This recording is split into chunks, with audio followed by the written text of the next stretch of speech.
The largest concentration of shopping centers and malls on the peninsula is along Mercury Boulevard, Coliseum Mall, Newmarket South, and just across the way, Newmarket North, and the 8 shopping centers, among them Mercury Mall, Riverdale Plaza, and Todd Center. There may be so many centers and malls along this stretch, they're unable to support all the stores in them. Coliseum Mall, perhaps the biggest, is 8 years old. It has spaces for about 137 stores, but not all those spaces are filled. Mall manager Tom Watkins says this is normal and emphasizes that at his mall, business has never been better.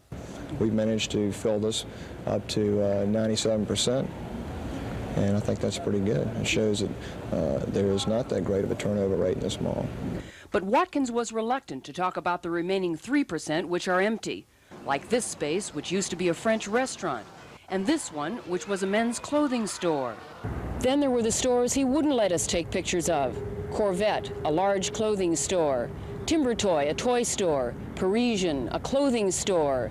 Burger Shelf, a fast food store. And Time Out, a game store.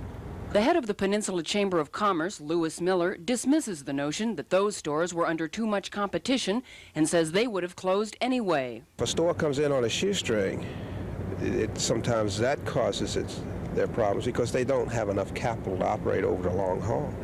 But there are also vacancies at Newmarket North. Out of about 96 spaces available, 8 are empty. Did all those stores have money problems?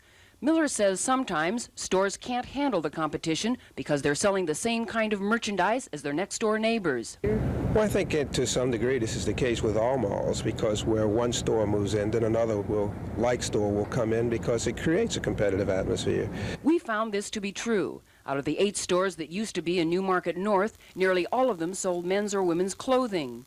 But Miller sees the vacancy problem of today a temporary one. Within a very short period of time, there's going to be a great deal of influx of people coming into the peninsula by way of the shipyard, the Navy contracts, Langley Field, the military facilities. So the peninsula has to be prepared for these people. He feels confident the retailers will be ready. On the peninsula, Penny Williams, The Daily News.